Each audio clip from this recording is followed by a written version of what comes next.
Hey, it's me, the soy pill. Orange Man.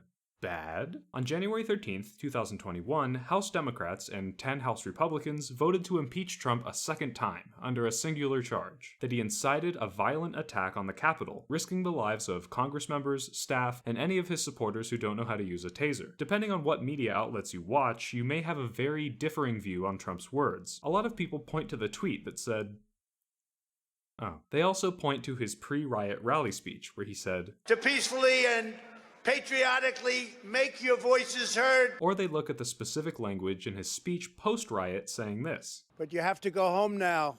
We have to have peace. Are the Democrats just making it all up as they go along? Or is there part of Trump's rhetoric that makes him responsible for what happened? Everybody's always blaming me for everything. Let's take a quick look at... Before, during, and after the votes of the 2020 election were counted, Donald Trump was casting doubt on election security, claiming widespread fraud from mail-in votes, dead people, illegals, and more. Once the election was called for Joe Biden, Trump refused to concede. On the 6th of January, the day that the electoral votes were to be counted and certified, Trump held a rally where he repeated the Stop the Steal narrative. Shortly after, a mob of Trump supporters marched on the Capitol. Some just meandered around, took photos, and stole stuff, but others definitely had more violent intentions. Now, I don't condone or support any part of the attack, but I understand the mindset of the people storming the Capitol. They truly think that democracy was subverted and the country was stolen from them. They feel cheated and believe the consequences of the democratic government may be authoritarian and irreversible. If Donald Trump had won the election, and then I saw a video of him eating Joe Biden votes in a swing state, I too would be protesting in DC, and may even feel justified to storm the Capitol building with violent intent in Minecraft. But let's see what the FactGator has to say about the supposed voter fraud. Oh, that's right. The FactGator's in the hospital after his hydraulic press accident. This is not a debunking video. We could spend hours going through the court cases, affidavits, eyewitness testimony, and dissect what legitimacy any of the claims have, if there even is any. But at the end of the day, almost all of these cases of fraud, and especially any of the cases that would have made an actual difference in the outcome of the election, have been shot down by all of the courts due to the lack of any real evidence. It's totally made up. Pure fiction. It's fiction. It's false. No way.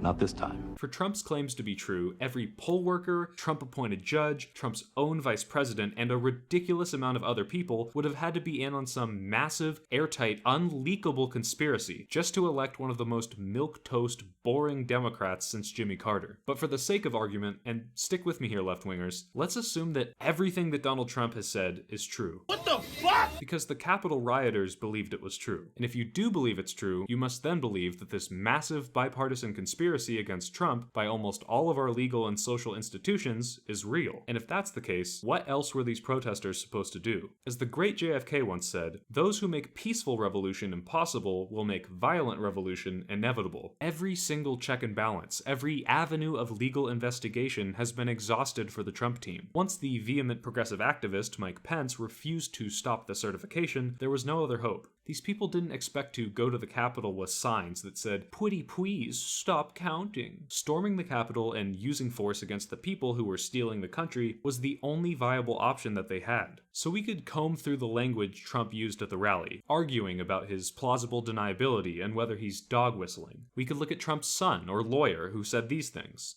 If you're gonna be the zero and not the hero, we're coming for you and we're gonna have a good time doing it. Let's have trial by combat.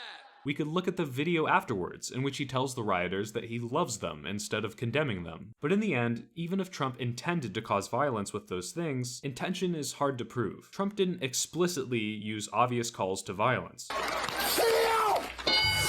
But by perpetuating the idea that every legal path towards victory was impossible, Trump incited the riot. That's why his language calling for peace comes off as so disingenuous to us on the left. Because even if he wants peace, in the very same clip, he said he won in a landslide and the election was stolen, which makes all the rioters feel justified in their actions, and might actually drive them to try something again. So by impeaching Donald Trump a second time, possibly removing him, but at the very least officially condemning his actions, the Democrats and some some Republicans have done the right thing. If you believe the election was stolen, you have to understand that Trump, using the Stop the Steal narrative both before and during his rally, pointed his followers to the only logical conclusion that they had left: stop the steal by force. Whether intentional or not, Trump caused the riot because his supporters believe him and would do anything for the country they think was stolen from them, except wear a 2mm unintrusive piece of cloth over their face at Walmart. But I encourage you to look at the narrative of a stolen election with skepticism. Ask yourself, why does the Trump team keep making egregious claims in public, but backpedal in court under the risk of perjury? Why do so many court decisions say there's a lack of proper evidence? Why did Trump constituent Roger Stone register the domain for Stop the Steal all the way back in 2016, when he thought Hillary Clinton would win, before there was any talk of Biden, coronavirus, or excessive mail-in votes? And finally, is it more likely that the entire legal system, including Trump-appointed judges, the media, including Trump-friendly networks, and Trump's own cabinet, are working with the Democrats to oust Trump from office, or that a historically unpopular president lost an election to literally anyone by around 8% fewer votes? Please, President Trump, please, I hope you have a plan.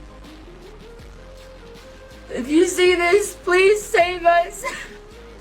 Thanks for watching. I'd love to make you guys laugh as a full-time job, so sharing and subscribing is really appreciated. Leave a comment if you have a left-wing position that you want explained, and as always, chill. Take the soy pill.